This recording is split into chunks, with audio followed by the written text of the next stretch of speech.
Welcome to SP news. ముందుగా headlines చూద్దాం.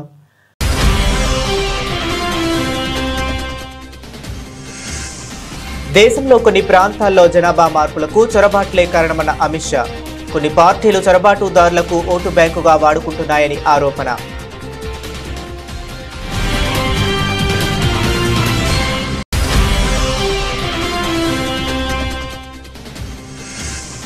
Rajasthani Deepavali melon కార్యక్రమంలో పాల్గొన్న సీఎం రేఖా గుప్తా గ్రీన్ క్రాకర్ల వాడకాన్ని అనుమతించాలని కోర్టును విజ్ఞప్తి చేసినట్లు వెల్లడి.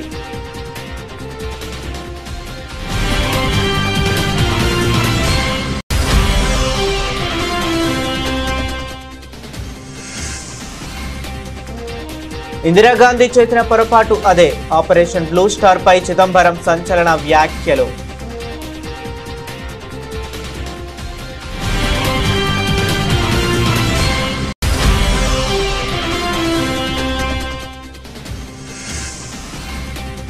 రాహుల్ కు పట్టిన గతే తేజస్వికి కూడా పడుతుంది. తేజస్వి ఓటమి ఖాయమన్న ప్రశాంత్ కిషోర్.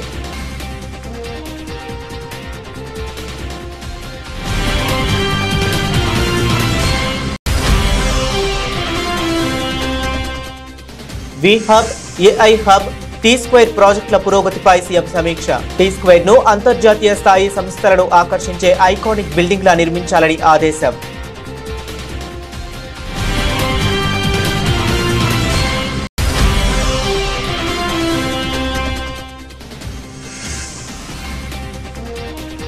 విశాఖకు మరో ప్రతిష్టాత్మక సంస్థ రాక. మంత్రి లోకేష్ చేతుల మీదుగా శంకుస్థాపన.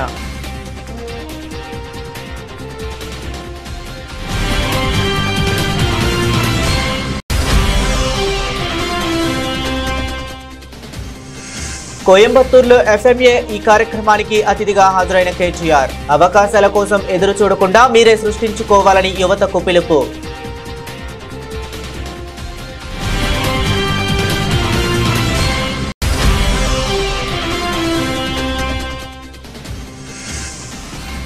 ఏపీ నకిలీ మద్యం కేసులో వాస్తవాలను, కమిషన్లను సిబిఐ బయటకు తీయాలి. మాజీ మంత్రి ఆర్కే రోజా డిమాండ్.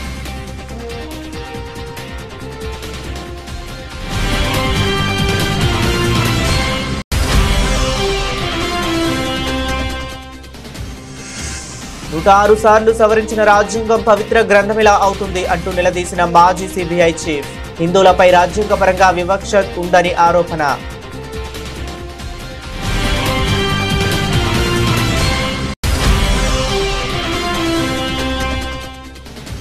అక్రమ సంపాదన కోసం అక్రమ మద్యాన్ని ప్రవేశపెట్టి పేద ప్రజల ప్రాణాలతో చెలగాటాలు ఆడుతుంది. కూటమి ప్రభుత్వంపై మాజీ మంత్రి కాకాణి గోవర్ధన్ రెడ్డి ఆగ్రహం.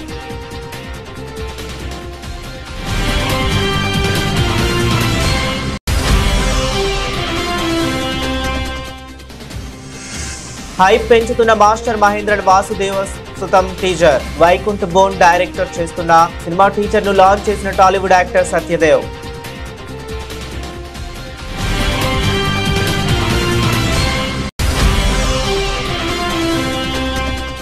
భారత్ విండీస్ రెండో టెస్ట్ క్లీన్ స్వీప్ దిశగా టీమిండియా.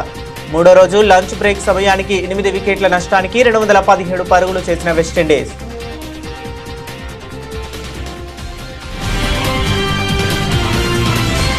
ఇక డీటెయిల్స్ చూస్తే, దేశంలోని కొన్ని ప్రాంతాలలో ముస్లిం జనాభా అసాధారణంగా పెరగటానికి అక్రమ చొరబాట్లే ప్రధాన కారణమని కేంద్ర హోంశాఖ మంత్రి అమిత్ షా సంచలన వ్యాఖ్యలు చేశారు. ఇది కేవలం రాజకీయ సమస్య కాదని, దేశ భద్రతకు, ప్రజాస్వామ్యానికి పెను ప్రమాదంగా పరిణమించిందని ఆయన తీవ్ర ఆందోళన వ్యక్తం చేశారు. దైనిక్ జాగరణ్ మాజీ సంపాదకుడు నరేంద్ర మోహన్ స్మారకోపన్యాసంలో అమిత్ షా ఈ మేరకు మాట్లాడారు. కొన్ని రాష్ట్రాలలో జనాభా లెక్కలను ఉటంకిస్తూ అమిత్ షా తన వాదనను వినిపించారు. 2011 జనాభా లెక్కల ప్రకారం అసోంలో ముస్లిం జనాభా 10 ఏళ్లలో 29.6% పెరిగిందని, చొరబాట్లు లేకుండా ఈ స్థాయిలో వృద్ధి అసాధ్యమని స్పష్టం చేశారు. అదేవిధంగా పశ్చిమ బెంగాల్లోని పలు జిల్లాల్లో ముస్లిం జనాభా వృద్ధి రేటు 40% వరకు, సరిహద్దు ప్రాంతాల్లో ఏకంగా 70% వరకు ఉందని తెలిపారు. ఇవన్నీ గతంలో జరిగిన చొరబాట్లకు నిదర్శనమని ఆయన పేర్కొన్నారు. కొన్ని రాజకీయ పార్టీలు తమ ఓటు బ్యాంకు రాజకీయాల కోసం చొరబాటుదారులకు ఆశ్రయం కల్పిస్తున్నాయని అమిత్ షా తీవ్రంగా ఆరోపించారు. मित्रों, जब घुसपैठिए मतदाता सूची में होते हैं तो वो हमारे देश की राजनीतिक निर्णय प्रक्रिया के हिस्सेदार होते हैं। मैं देश के सभी नागरिकों को पूछना चाहता हूं इस मंच के माध्यम से, देश का प्रधानमंत्री कौन है वो तय करने का अधिकार देश के नागरिक के अलावे किसी को मिलना चाहिए क्या? राज्य का मुख्यमंत्री कौन होगा इसका अधिकार देश के नागरिकों के अलावे किसी को मिलना चाहिए क्या? तो किसकी वकीलात कर रहे हैं? देश की जनता ने उनको पूछना चाहिए। जब आप घुसपैठिए को बचाने का काम कर रहे हो, हमारे लोकतंत्र को, हमारे पवित्र संविधान की स्पिरिट को दूषित कर रहे हो। Netaji Subhash place metro station సమీపంలోని డీడీఏ గ్రౌండ్ లో జరిగిన రాజస్థానీ దీపావళి మిలన్ కార్యక్రమంలో సీఎం రేఖా గుప్తా పాల్గొన్నారు. ఈ సందర్భంగా సీఎం రేఖా గుప్తా మాట్లాడుతూ పటాకుల వాడకాన్ని పూర్తిగా నిషేధిస్తూ కోర్టు ఉత్తర్వులు జారీ చేసిందని, తాము కోర్టును ఆశ్రయించి పరిమిత కాల పరిమితిలోపు గ్రీన్ క్రాకర్ల వాడకాన్ని అనుమతించాలని అభ్యర్థించామని తెలిపారు. వేలాది మంది హిందువులు మరియు లక్షలాది మంది ప్రజలు జరుపుకునే పండుగ అయినందున కొద్దిపాటి అనుమతి ఇవ్వాలని, పండుగ సంబంధిత కార్యకలాపాలకు అనుమతి ఇవ్వాలని కోర్టును కోరారు. बहुत ढेर सारी बधाई, शुभकामनाएं। राजस्थान रत्नाकर वर्षों से इसी जगह पर ये दिवाली का भव्य मिलन का कार्यक्रम करता है और बहुत ही आनंद के साथ हमारे इस पूरे क्षेत्र के और आसपास पूरी दिल्ली के लोग यहाँ आते हैं, खूब आनंद उत्सव मनाते हैं। बहनें शॉपिंग करती है, बच्चे झूले झूलते हैं, चाट पकौड़ी होती है और ये लोग अपनी नेतागिरी करते हैं। मतलब लोगों की भाषा में यही बोलते हैं, भाई साहब आप थोड़ी ना करते हैं, आप तो दिवाली मिलन कर रहे हैं। दिवाली मिलन में ये पटका बनाना, ये करना और स्वागत करना, बहन को बुलाना, बहन को पूछना कि चाट पकौड़ी खाओगी ना। मुझे ध्यान है कि जब भी मैं इस मेले में आती थी वो अक्सर होली का व्रत उसी दिन होता था। इस बार पहले हो गया आपका मेला, नहीं तो होली और राजस्थान रत्नाकर का मेला एक ही दिन होता था और हम कहते थे बस आज ही रखना था भाई साहब। पर बहुत ही आनंद आता है, एक परिवार के जैसा पूरा ये हमारा राजस्थान रत्नाकर का ग्रुप है। वर्षों से आप सब लोग बड़ी शिद्दत के साथ न केवल इस तरह के सांस्कृतिक और पारंपरिक कार्यक्रम करते हैं, बल्कि समाज के लिए अनेकों ऐसे प्रोजेक्ट उठाते हैं जिससे लोगों का भला हो सके, समाज का भला हो सके। मैं सच में आप सभी को बहुत ढेर सारी बधाई देती हूँ, शुभकामनाएं देती हूँ। जो आपने 1984 నాటి ఆపరేషన్ బ్లూ స్టార్ పై కాంగ్రెస్ సీనియర్ నేత, కేంద్ర మాజీ మంత్రి పి చిదంబరం సంచలన వ్యాఖ్యలు చేశారు. పంజాబ్లోని స్వర్ణ దేవాలయాన్ని ఉగ్రవాదుల నుంచి విడిపించేందుకు సైన్యాన్ని ఉపయోగించడం ఒక తప్పుడు మార్గం అని ఆయన అభివర్ణించారు. ఆ పొరపాటుకు నాటి ప్రధాని ఇందిరాగాంధీ తన ప్రాణాలతో మూల్యం చెల్లించుకున్నారని వ్యాఖ్యానించారు. కసౌలీలో జరిగిన ఒక సాహిత్య కార్యక్రమంలో పాల్గొన్న చిదంబరం ఈ కీలక వ్యాఖ్యలు చేశారు. సైనిక అధికారుల పట్ల నాకు ఎలాంటి అగౌరవం లేదు, కానీ స్వర్ణ దేవాలయాన్ని స్వాధీనం చేసుకోవటానికి అదే సరైన పద్ధతి కాదు. కొన్నేళ్ల తర్వాత సైన్యాన్ని దూరంగా ఉంచి సరైన పద్ధతిలో ఎలా చేయాలో మేము చూపించాం. బ్లూ స్టార్ ఒక తప్పుడు విధానం. ఆ తప్పు వల్లే ఇందిరాగాంధీ తన జీవితాన్ని కోల్పోయారని నేను అంగీకరిస్తున్నాను అని చిదంబరం స్పష్టం చేశారు. అయితే ఆ నిర్ణయం కేవలం ఇందిరాగాంధీ ఒక్కరిదే కాదని సైన్యం, పోలీసులు, నిఘా వర్గాలు, సివిల్ సర్వీస్ అధికారులందరి సమిష్ట నిర్ణయమని ఆయన వివరించారు. ప్రస్తుత పంజాబ్ పరిస్థితిపై కూడా చిదంబరం స్పందించారు. పంజాబ్లో ఖలిస్తాన్ లేదా ప్రత్యేక దేశం కోసం డిమాండ్లు దాదాపుగా కనుమరుగయ్యాయని ఆయన అభిప్రాయపడ్డారు. ప్రస్తుతం రాష్ట్రం ఎదుర్కొంటున్న అతిపెద్ద ఆర్థిక సమస్య దుస్థితి అని పేర్కొన్నారు. No disrespect to any service officers, military officers here, but that was a wrong way to retrieve the Golden Temple. Few years later, I think 3-4 years later, we showed the right way to retrieve the Golden Temple by keeping out the army. You're talking about Black Thunder, the Yes. second But operation? I think you have... I've delved into that also, but you before... have dealt with very sketchily and in passing. I don't think you did justice to Black Thunder. And No, I was there. I covered every minute of it. but I have, the in fact... book contains only say There's one chapter 2-3 on Punjab, pages. yes. So There was a way to retrieve and capture all the militants, but the Blue Star was the wrong way. And I agree, Mrs. Gandhi paid with her life for that mistake. But that mistake, and how is but that mistake was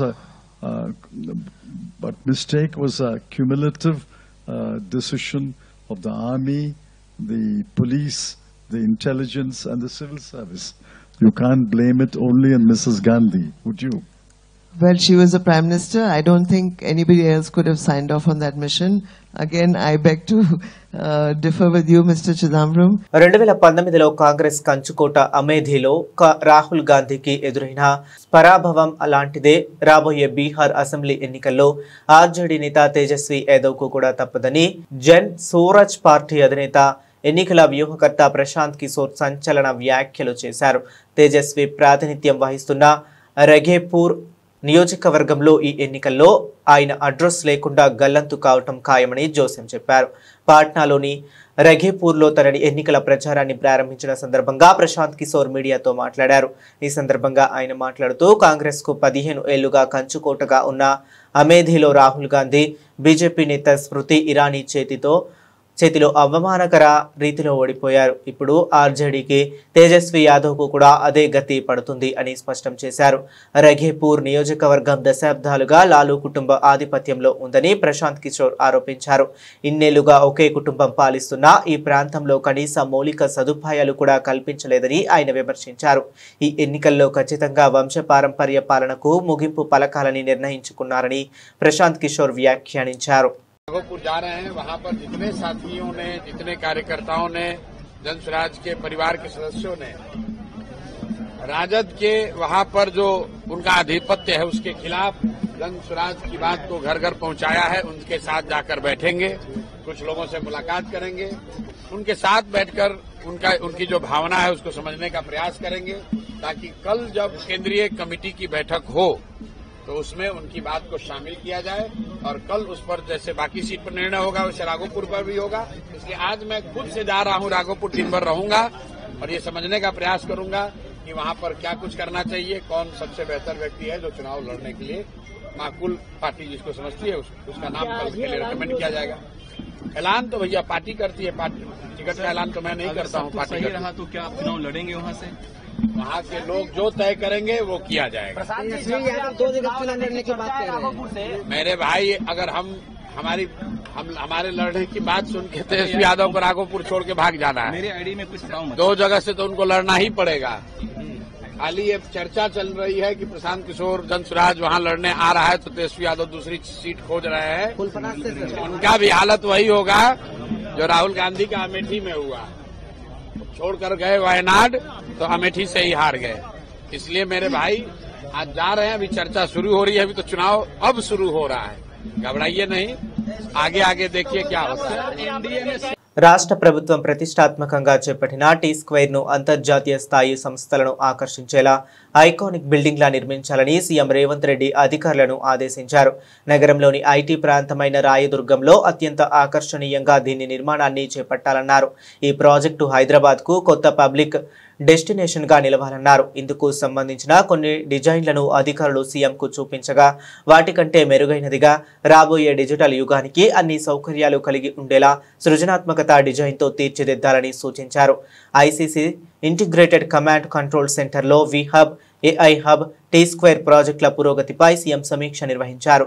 ఈ సందర్భంగా ఆయన మాట్లాడుతూ T square ను entertainment, tourism, food, బిజినెస్ల కలయికగా అద్భుతమైన mall complex గా రూపుదిద్దాలన్నారు. ఈ మాల్ 24 గంటలు అందుబాటులో ఉండే ప్రదేశంగా మారాలన్నారు. పెద్ద ఎలక్ట్రానిక్ డిజిటల్ డిస్ప్లేస్లు, ప్రకాశవంతమైన లైటింగ్లతో ఈ ప్రాంతాన్ని మిరుమిట్లు గొలిపే చైతన్యవంతమైన వేదికగా తీర్చిదిద్దాలని ఆదేశించారు. నిర్మాణ పనులు నవంబర్ నెలాఖరుకల్లా ప్రారంభమయ్యేలా చర్యలు తీసుకోవాలన్నారు. దానికోసం అవసరమైన జైకా ఫండింగ్ త్వరగా పొందేలా సమన్వయం చేయాలని సూచించారు. ప్రపంచ ప్రఖ్యాత సంస్థలైన యాపిల్ వంటి దిగ్గజ కంపెనీలు కూడా టీ స్క్వేర్ ప్రాజెక్టులో భాగమయ్యే ప్రణాళిక రూపొందించాలన్నారు.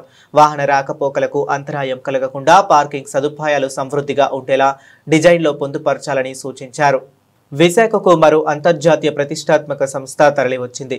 దేశ కృత్రిమ మేధా సాధికారత దిశగా విశాఖలో మొదటి AI edge data centre open cable landing station కు విద్య ఐటీ శాఖల మంత్రి నారా లోకేష్ ఈ రోజు శంకుస్థాపన చేశారు. భీమిలి నియోజకవర్గం రుషికొండ మధురవాడ ఐటీ పార్కులోని హిల్ నెంబర్ 3లో సిఫీ ఇన్ఫినిట్ స్పేసెస్ లిమిటెడ్ ఏర్పాటు చేయబోయే 50 మెగావాట్ల AI ఆధారిత ఎడ్జ్ డేటా సెంటర్తో పాటు ఓపెన్ కేబుల్ ల్యాండింగ్ స్టేషన్ కు మంత్రి శంకుస్థాపన చేశారు. వేద మంత్రోచ్చరణల మధ్య AI ఆధారిత ఎడ్జ్ డేటా సెంటర్తో పాటు రుషికొండలో ఓపెన్ కేబుల్ ల్యాండింగ్ స్టేషన్ కు మంత్రి శంకుస్థాపన చేశారు. ఈ సందర్భంగా శిలాఫలకాలను ఆవిష్కరించారు. AI ఆధారిత డేటా సెంటర్ రాకతో భారతదేశ తదుపరి గ్లోబల్ డిజిటల్ గేట్ వేగా విశాఖ రూపుదిద్దుకుంటుందని మంత్రి లోకేష్ పేర్కొన్నారు. సముద్రపు కేబుల్ కనెక్టివిటీ AI మౌలిక సదుపాయాలను బలోపేతం చేస్తుందని చెప్పారు. ఆ ఫెయిల్యూర్ ఎట్లా నేర్చుకోవాలి, ఎలా విశాఖపట్నాన్ని ఒక GCC క్యాపిటల్ గా తయారు చేయాలి అని పదే పదే మేము కూడా చర్చిస్తాం జరుగుతుంది. ఇప్పుడు తొలి అడుగు వేసాం, ఇంకా చాలా పనులు ఉన్నాయి. మేము అదే అనుకున్నాం, విశాఖపట్నానికి కనీసం 5 లక్షల IT ఉద్యోగాలు 5 సంవత్సరాలు తీసుకురావాలని. కానీ ఉద్యోగాలే మాత్రమే కాదు, మొత్తం ఎకో సిస్టమ్ ఏర్పాటు చేయాలి. ఇప్పుడే రాజుగారు చెప్పినట్లు హోటల్స్ రావాలి, కన్వెన్షన్ సెంటర్స్ రావాలి, కొత్త ఎయిర్పోర్ట్ ఎటుగో వచ్చే సంవత్సరం కూడా ప్రారంభిస్తున్నాం.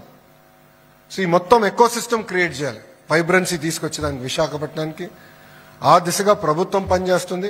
మన కేబినెట్ మీటింగ్ లో కూడా సిఫీది నా ముందల కేబినెట్ లో క్లియర్ అయింది, మన గూగుల్ ది క్లియర్ అయినప్పుడు కూడా క్లియర్ మ్యాండేట్ కేబినెట్ మాకు ఇచ్చారు, ప్రత్యేక నాకు బాధ్యత ఇచ్చారు. మొత్తం రీజియన్ డెవలప్మెంట్ మీరు ప్లాన్ చేయాలి, eco system hard and soft eco system మీరు ఏర్పాటు చేయాలి. అప్పుడే ఉద్యోగాలు వెతికేవారుగా కాకుండా ఉద్యోగాలు ఇచ్చేవారిగా నేటి యువత ఉండాలని బీఆర్ఎస్ వర్కింగ్ ప్రెసిడెంట్ కేటీఆర్ అన్నారు. కోయంబత్తూరులో జరిగిన 10వ FMAE national student motor sports 2025కి ముఖ్య అతిథిగా హాజరైన ఆయన మాట్లాడుతూ అవకాశాల కోసం ఎదురు చూడకుండా మీరే సృష్టించుకోవాలని పిలుపునిచ్చారు. పెద్ద కళలు కనడం ప్రారంభించిన తర్వాత మీ సొంత సామర్థ్యాన్ని చూసి మీరే ఆశ్చర్యపోతారని ఆయన అన్నారు. ఈ సందర్భంగా తెలంగాణ రాష్ట్ర సాధన ప్రయాణాన్ని కేటీఆర్ గుర్తు చేశారు. ఒకప్పుడు రాష్ట్ర ఏర్పాటు సాధ్యం కాదని చాలా మంది సందేహించారని, అలాంటి రాష్ట్రాన్ని సాధించామని పేర్కొన్నారు. 11 సంవత్సరాల తర్వాత ఎన్నో రంగాల్లో దేశానికి ఆదర్శంగా తెలంగాణ నిలబడిందని వ్యాఖ్యానించారు. తెలంగాణ సాధించిన ప్రగతి విశ్వాసానికి, పట్టుదలకు, దార్శనికతకు నిదర్శనమని అన్నారు. మీరు ఇతరులు అనుకున్న దానికంటే చాలా తెలివైన వారని, బాధ్యత కలిగిన వారని జెన్జెడ్ను ఉద్దేశించి అన్నారు. భారతదేశాన్ని ముందుకు నడిపించేది మీరేనని వ్యాఖ్యానించారు. One of the proudest achievements during my term as a minister in Telangana was creation of these innovation ecosystems and letting them work in synergy with each other.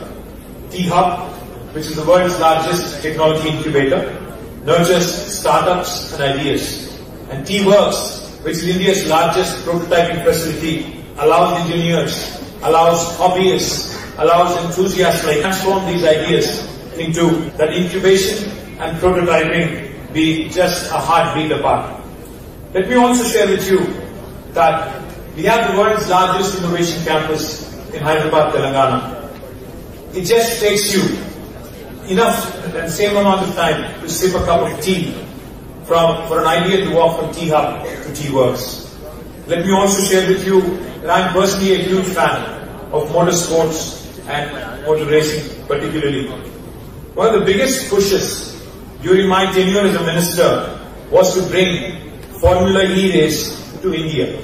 And I take a great deal of pride in saying that India's very first Formula E race happened in Hyderabad in 2023 on the streets of Hyderabad in February. More than 25,000 people showed up. AP నకిలీ మద్యం కేసులో వాస్తవాలను, కమిషన్లను CBI బయటకు తీయాలని మాజీ మంత్రి RK రోజా demand చేశారు. ఏపీలో ఎన్డీఏ అంటే నారా నకిలీ డిస్టిలరీస్ అమ్మడమే అంటూ ఎద్దేవా చేశారు. నకిలీ మద్యం మీద సమాధానం చెప్పలేక చంద్రబాబు డైవర్షన్ పాలిటిక్స్ చేస్తున్నారని ఆరోపించారు. ఆడవారి పుట్టుకనే చంద్రబాబు అపహాస్యం చేశారు అంటూ ఘాటు విమర్శలు చేశారు. ఈ విషయమై మాజీ మంత్రి ఆర్కే రోజా నగరిలో మీడియాతో మాట్లాడుతూ ప్రజలకు మద్యాన్ని దూరం చేసి ప్రజల ఆరోగ్యాన్ని వైఎస్ జగన్ కాపాడారు. ఏపీలో 43,000 బెల్ట్ షాపులు తొలగించారు. మద్యం దుకాణాలను మూసివేశారు. కానీ టీడీపీ నాయకులు మాత్రం డెకాయిట్లు, బందిపోట్ల కన్నా ఎక్కువగా ప్రజలను దోచుకుంటున్నారని మండిపడ్డారు. ఈ మొలకల చెరువులో బయటపడ్డ కల్తీ మద్యం స్కామ్ చూస్తే ఈ టీడీపీ నాయకులు అనేవాళ్ళు డెకాయిట్ల కన్నా బందిపోట్ల కన్నా ఎంత ఘోరంగా తయారయ్యారో మనకు అర్థమవుతుంది. ఎందుకంటే జగన్మోహన్ రెడ్డి గారిని కొట్టే దమ్ము లేక ఈవీఎంలను మేనేజ్ చేసుకొని జగన్మోహన్ రెడ్డి గారు ఇస్తున్న మంచి సంక్షేమ పథకాలు ఇవ్వటమే కాకుండా సూపర్ 6 ఇస్తాము, ఇద్దరుంటే ఇద్దరికి, నలుగురుంటే నలుగురికి అని ఏ విధంగా అబద్ధాలు చెప్పి అధికారంలోకి వచ్చింది ప్రజలకి మంచి చేయడానికి కాదు, ప్రజల్ని పీల్చి పిప్పి చేయడానికి అనేది ఈరోజు తెలుగుదేశం పార్టీ వాళ్ళు మరొకసారి నిరూపిస్తున్నారు. నిజంగా ఈరోజు ఈ రాష్ట్ర ప్రజలు తెలుసుకోవాల్సింది ఒక్కటే, ఎందుకంటే చంద్రబాబు నాయుడు అనేవారు ఎప్పటికీ మారడు. ఆ రోజు ఎన్టీఆర్ తీసుకొచ్చిన మంచి మంచి సంక్షేమ పథకాల్ని, మంచి మంచి చారిత్రాత్మకమైన నిర్ణయాలను ఎలా తొంగలో దొక్కాడో మీ అందరూ గమనించారు. ఆ తర్వాత రాజశేఖర రెడ్డి గారు తీసుకొచ్చిన సంక్షేమ పథకాలు, చారిత్రాత్మకమైన అనేక నిర్ణయాల్ని ఎలా తుంగలో దొక్కాడో మీరు చూశారు. ఈరోజు మళ్ళీ ఒక్క అవకాశం ఇవ్వమని ఏడ్చి అధికారంలోకి వచ్చిన తర్వాత ఏ విధంగా జగన్మోహన్ రెడ్డి గారు తీసుకొచ్చిన సంక్షేమాన్ని, అభివృద్ధిని ఎలా తుంగలో దొక్కుతూ ఈ రాష్ట్ర ప్రజలకి నరకాన్ని చూపిస్తున్నారో మనం గుర్తు చేసుకోవాలి. ఎందుకంటే ఈరోజు ఈ కూటమి ప్రభుత్వం ఎన్డీఏలో ఉన్నామంటారు. ఎన్డీఏ అంటే నేషనల్ డెమోక్రటిక్ అలయన్స్. మామూలుగా ఎన్డీఏ అంటే నేషనల్ డెమోక్రటిక్ అలయన్స్ అంటారు. కానీ ఆంధ్రప్రదేశ్లో మీరు చూస్తే ఎన్డీఏ అంటే నారా నకిలీ డిస్టిలరీస్ అడ్మినిస్ట్రేషన్, నారా వారి దౌర్భాగ్యపు అడ్మినిస్ట్రేషన్.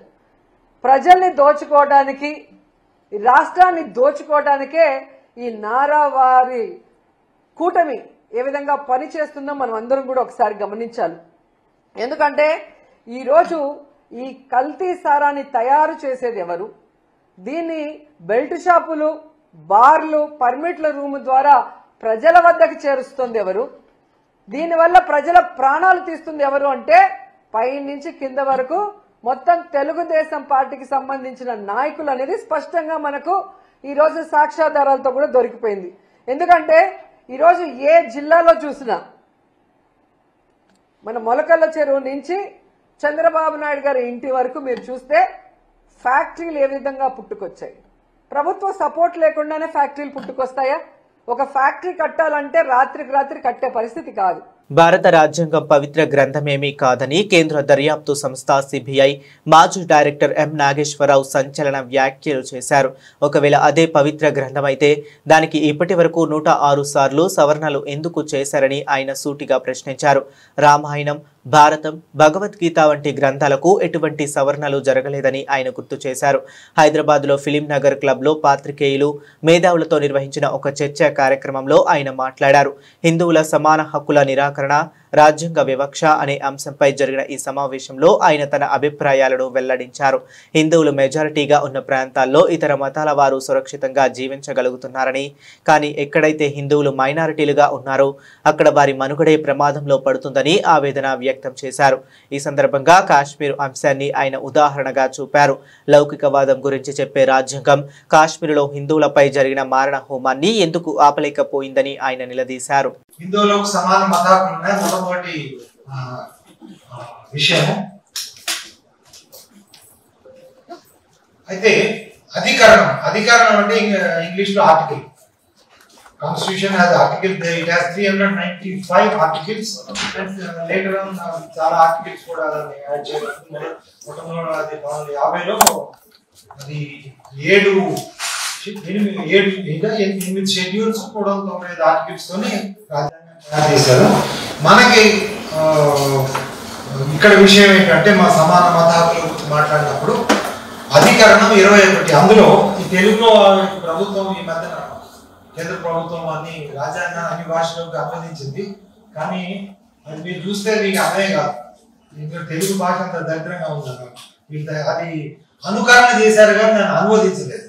ఇట్లా ప్రతి భాషలో కూడా ఇలాంటి ఉంది. కాబట్టి ఇంగ్లీష్ చూస్తే అర్థమవుతుందేమో చూడండి.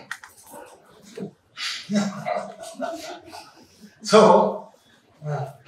ఈ చెప్పేది ఏంటంటే ప్రతి వాడికి ఈ దేశంలో right to profess, practice and propagate religion అంటే ఆచరించడానికి, తర్వాత ప్రచారం చేసుకోవడానికి, మన మత ప్రచారము మత ఆచరణ చేసుకోవడానికి హక్కులు ఇవ్వబడుతున్నాయి అని ఆర్టికల్ 25 చెప్తుంది 25. అయితే ఇందులో 3 భాగాలు ఉన్నాయి. మీరు అక్కడ చూస్తే ప్రొఫెస్, ప్రాక్టీస్ అండ్ ప్రొపగేట్. ఈ 3 విషయాల మీద నేను కొంచెం విశ్లేషిస్తాను. ఫస్ట్ ఈజ్ ప్రొఫెస్, అంటే హిందువులుగా జీవించే హక్కు ఉందా ఈ భారతదేశంలో? హిందువులుగా జీవించే హక్కు ఉందా లేదా? ఎక్కడైతే హిందువులు అధిక సంఖ్యాకులుగా ఉంటారో, మెజారిటీగా ఉంటారో అక్కడ సమస్య లేదు. కానీ సమస్య ఎక్కడ వస్తుంది? ఎక్కడైతే హిందువులు అల్పసంఖ్యాకులు అవుతారో, ఎక్కడైతే హిందువులు మైనారిటీలు అవుతారో అక్కడ ఉందా లేదా అనేది that is a litmus test. ఇప్పుడు మన ఉదాహరణకి హిందువులు మెజారిటీ ఉన్న దగ్గర క్రిస్టియన్ ఉండగలుగుతున్నారా, ముస్లింలు ఉండగలుగుతున్నారా అనేది లిట్మస్ టెస్ట్. అలాగే ముస్లింలు అధిక మెజారిటీగా ఉన్న దగ్గర, లేకపోతే క్రైస్తవులు మెజారిటీగా ఉన్న దగ్గర హిందువులు ఉండగలుగుతున్నారా అనేది కూడా లిట్మస్ టెస్ట్. సో ఈ టెస్ట్ ప్రకారం కాశ్మీర్ లో మనకి స్వాతంత్రం వచ్చినప్పుడు కాశ్మీర్ లో 21% హిందువులు ఉన్నారు, అంటే కాశ్మీర్ వ్యాలీ. ఈనాడు 21 మంది కూడా లేరు, ఇప్పుడు ఒక్కరు కూడా లేరు. అక్కడ కాశ్మీర్ వ్యాలీలో ఒక్క హిందూ అనేవాడు కూడా లేడు.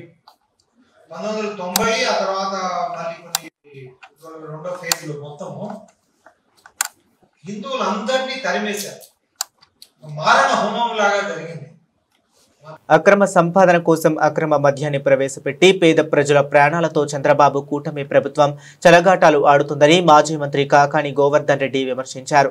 ఈ విషయమై ఆయన మీడియాతో మాట్లాడుతూ టెక్నాలజీ అనుభవం అని చెప్పే సీఎం చంద్రబాబు జిల్లాలోని నకిలీ మద్యం ఫ్యాక్టరీలు బయటపడ్డాయని దుయ్యబట్టారు. చెలగాటమాడడం, ఒక పక్క వేల కోట్ల రూపాయల దోపిడీకి పాల్పడడం, అంటే మీ అక్రమ సంపాదన కోసం అక్రమ మద్యాన్ని ప్రవేశపెట్టి పేదల ప్రజలతో చెలగాటమాడేటువంటి హక్కు ఈ ప్రభుత్వానికి ఎవరిచ్చారనేటువంటిది ఈ సందర్భంగా మేము ప్రశ్నిస్తున్నాం. ఎందుకంటే ఎక్కడంటే అక్కడ ఒక కుటీర పరిశ్రమలాగా నకిలీ ఈ ఫ్యాక్టరీలు ఏర్పాటు చేసి మొత్తం ప్రజలకు సంబంధించినటువంటి ప్రాణాలు హరించేస్తున్నా దాన్ని పట్టించుకోకుండా ప్రజలు ఒక పక్క చనిపోతున్నా, కుటుంబాలు గోడుగోడుమంటున్నా, ఈరోజు మా కోట్లాది రూపాయల సంపాదనే మాకు ముఖ్యం ఉన్నట్టుగా ఈ మాఫియా వ్యవహరిస్తున్నటువంటి తీరు అత్యంత దారుణమైనటువంటి పరిస్థితి. ఇది ఎక్కడో జరగలేదు, మారుమూల ప్రాంతంలోనో ఎక్కడో జరగలేదు. సాక్షాత్తు ఈ రాష్ట్రానికి ముఖ్యమంత్రిగా ప్రాతినిధ్యం వహిస్తున్నటువంటి చంద్రబాబు నాయుడు జిల్లాలో జరిగింది. చంద్రబాబు నాయుడు గారు ఏం చెప్తాడు? ఎక్కడ చీమ చిట్టుక్కుమన్నా, ఆంధ్ర రాష్ట్రం వదిలేయండి, ఈ భారతదేశంలో ఎక్కడ చీమ చిట్టుక్కుమన్నా సరే నా చెవిలో వినిపిస్తుంది అని చెప్తాడు. అంత టెక్నాలజీ ఉన్నటువంటి వాడు, అంత విజనరీ ఉన్నటువంటి వాడు, అంత అనుభవం ఉన్నటువంటి వాడు సొంత జిల్లాలో, చిత్తూరు జిల్లాలో తంబళ్లపల్లి నియోజకవర్గం మొలకలపల్లి దగ్గర మొలకల చెరువులో ఈ దారుణమైనటువంటి మాఫియా బరి తెగించి అక్కడ మొత్తం అనేక రకాలైనటువంటి నకిలీ మద్యాలు తయారు చేస్తుంటే ఏమాత్రం పట్టించుకోకుండా ఈరోజు ఆ భాగవతం బయటపడిన తర్వాత దీనిని ఒక్కొక్కటిగా ఈరోజు ఒకసారి చూస్తే మొదట తంబళ్లపల్లిలో ఒక ఫ్యాక్టరీ బయటపడింది, నకిలీ ఫ్యాక్టరీ. ఆ తర్వాత చూస్తే బెజవాడలో కొన్ని దగ్గరలో వాళ్ళ రైడ్లలో ఎక్సైజ్ శాఖకు సంబంధించినటువంటి రైడ్లు వెలుగు చూశాయి. వీటన్నిటిని ఒకసారి పేర్చి చూస్తే ఈ మాఫియా ఎంత విస్తరించింది, రాష్ట్ర వ్యాప్తంగా విస్తరించడంతో పాటు పొరుగున ఉన్నటువంటి రాష్ట్రాల్లో కూడా ఏ విధంగా వ్యాప్తి చెందింది అనేటువంటిది ఈరోజు మనం చూస్తే సరిపోతుంది. దేవి సినిమాతో చైల్డ్ యాక్టర్ గా సూపర్ క్రేజ్ సంపాదించుకున్నారు మాస్టర్ మహేంద్రన్. ఈ టాలెంటెడ్ యాక్టర్ హీరోగా నటిస్తున్న చిత్రం వసుదేవసుతం. వైకుంఠ బోను డైరెక్టర్ చేస్తున్నారు. టాలీవుడ్ యాక్టర్ సత్యదేవ్ ఈ మూవీ టీజర్ ను లాంచ్ చేశాడు. ఈ కథ ధర్మానికి అడ్డొస్తే మేనమామ అయిన, లక్షల బంధుగణమైన, ఎదురుగా కోట్ల సాయుధులే ఉన్న, ధర్మహింస తదైవచ అన్న శ్రీకృష్ణుడిచే కాదు, ధర్మాన్ని కాపాడేందుకు ఎంతటి మారణ హోమానికైనా ఎదురెళ్లే యువకుడిది అంటూ సాగుతున్న డైలాగ్ సినిమాపై క్యూరియాసిటీ పెంచుతున్నాయి. గుడి, గుప్త నిధి చుట్టూ తిరిగే సస్పెన్స్ ఎలిమెంట్స్ తో సినిమా సాగుతున్నట్టు టీజర్ తో హింట్ ఇచ్చేశాడు డైరెక్టర్. ఈ చిత్రంలో రాజీవ్ కనకాల, జాన్ విజయ్, మీమ్ గోపి, తులసి, టార్జర్, రామరాజు, భద్రం, జబర్దస్త్ రాంప్రసాద్, శివనారాయణ, దువ్వాసి మోహన్, సమిత బజాజ్, అంబికావాణి కీలక పాత్రలో నటిస్తున్నారు. మెలోడీ బ్రహ్మ మణిశర్మ మ్యూజిక్, బ్యాక్గ్రౌండ్ స్కోర్ సినిమాకు స్పెషల్ అట్రాక్షన్ గా నిలుస్తున్నట్లు టీజర్ ద్వారా తెలిసిపోతుంది. ఈ మూవీ రిలీజ్ డేట్ పై త్వరలోనే క్లారిటీ ఇవ్వనున్నారు మేకర్స్. ఈ చిత్రాన్ని రెయిన్బో సినిమాస్ బ్యానర్ పై ధనలక్ష్మి బాదర్లా నిర్మిస్తున్నారు. వెస్టిండీస్తో జరుగుతున్న రెండో టెస్ట్లో భారత జట్టు క్లీన్ స్వీప్ దిశగా ముందుకెళ్తుంది. మూడో రోజు లంచ్ బ్రేక్ సమయానికి విండీస్ 8 వికెట్ల నష్టానికి 217 పరుగులు చేసి భారత్ కంటే 301 పరుగులు వెనకబడి ఉంది. ఓవర్ నైట్ స్కోరు 140/4 తో మూడో రోజు ఆట ప్రారంభించిన కరేబియన్ జట్టుకు తొలుత కుల్దీప్ యాదవ్ షాక్ ఇచ్చాడు. తొలి సెషన్లో విండీస్ కోల్పోయిన 4 వికెట్లలో 3ని కుల్దీప్ కైవసం చేసుకున్నాడు. సిరాజ్కు 1 వికెట్ దక్కింది. రెండో రోజు నిప్పులు చెరిగిన రవీంద్ర జడేజా బౌలింగ్ను ఈ రోజు వెస్టిండీస్ బ్యాటర్లు ఆచితూచి ఆడారు. అయితే కుల్దీప్ మాత్రం చకచకా వికెట్లు పడగొట్టి ప్రత్యర్థి బ్యాటింగ్కు ఆర్డర్ను కుప్పకూల్చాడు. షాయ్ హూప్ 36 వికెట్తో బోనీ కొట్టిన కుల్దీప్ ఆ వెంటనే టెవిక్ ఇమ్రాన్ 21, జస్టిన్ గ్రీవ్స్ 17ను బోల్తా కొట్టించాడు. ఇక వారికన్ 1ను సిరాజ్ క్లీన్ బౌల్డ్ చేశాడు. ప్రస్తుతం కరీబ్ పియర్రీ 19, అండర్సన్ ఫిలిప్ 19 క్రీజులో ఉన్నారు. అంతకుముందు భారత్ తన తొలి ఇన్నింగ్స్ ను 518/5 వద్ద డిక్లేర్ చేసింది. బులెటిన్ ముగించే ముందు మరొకసారి హెడ్లైన్స్ చూద్దాం.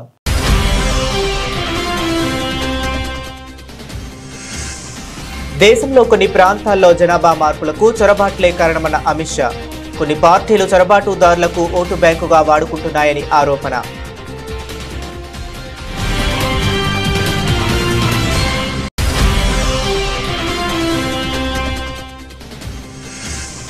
రాజస్థానీ దీపావళి మిలన్ కార్యక్రమంలో పాల్గొన్న సీఎం రేఖా గుప్తా గ్రీన్ క్రాకర్ల వాడకాన్ని అనుమతించాలని కోర్టును విజ్ఞప్తి చేసినట్లు వెల్లడి.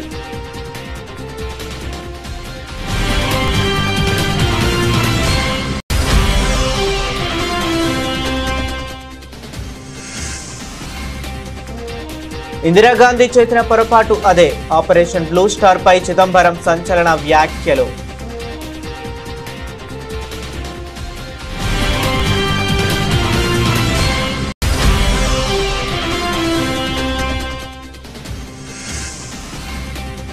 రాహుల్ కు పట్టిన గతే తేజస్వికి కూడా పడుతుంది. తేజస్వి ఓటమి ఖాయమన్న ప్రశాంత్ కిషోర్.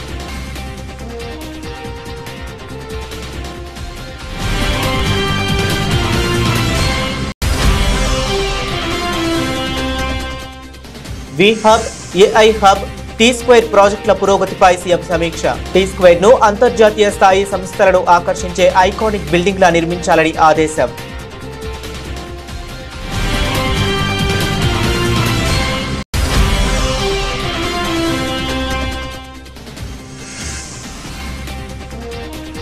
విశాఖకు మరో ప్రతిష్టాత్మక సంస్థ రాక. మంత్రి లోకేష్ చేతుల మీదుగా శంకుస్థాపన.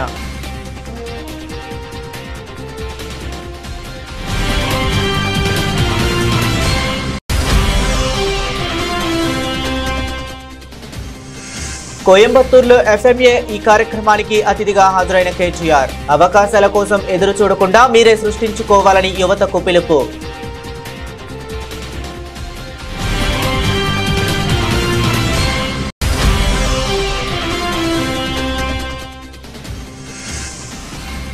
ఏపీ నకిలీ మద్యం కేసులో వాస్తవాలను, కమిషన్లను సిబిఐ బయటకు తీయాలి. మాజీ మంత్రి ఆర్కే రోజా డిమాండ్.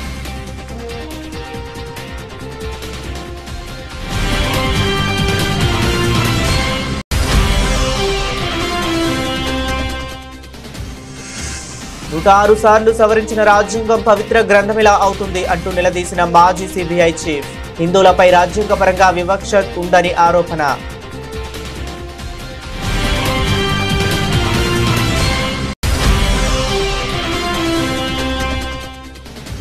అక్రమ సంపాదన కోసం అక్రమ మద్యాన్ని ప్రవేశపెట్టి పేద ప్రజల ప్రాణాలతో చెలగాటాలు ఆడుతుంది. కూటమి ప్రభుత్వంపై మాజీ మంత్రి కాకాని గోవర్ధన్ రెడ్డి ఆగ్రహం.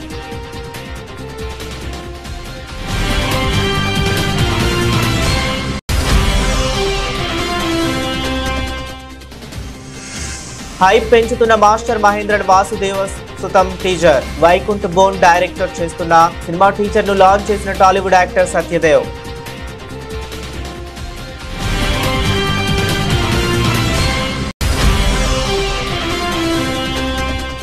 భారత్ విండీస్ రెండో టెస్ట్ క్లీన్ స్వీప్ దిశగా టీమిండియా. మూడో రోజు లంచ్ బ్రేక్ సమయానికి 8 వికెట్ల నష్టానికి 217 పరుగులు చేసిన వెస్టిండీస్.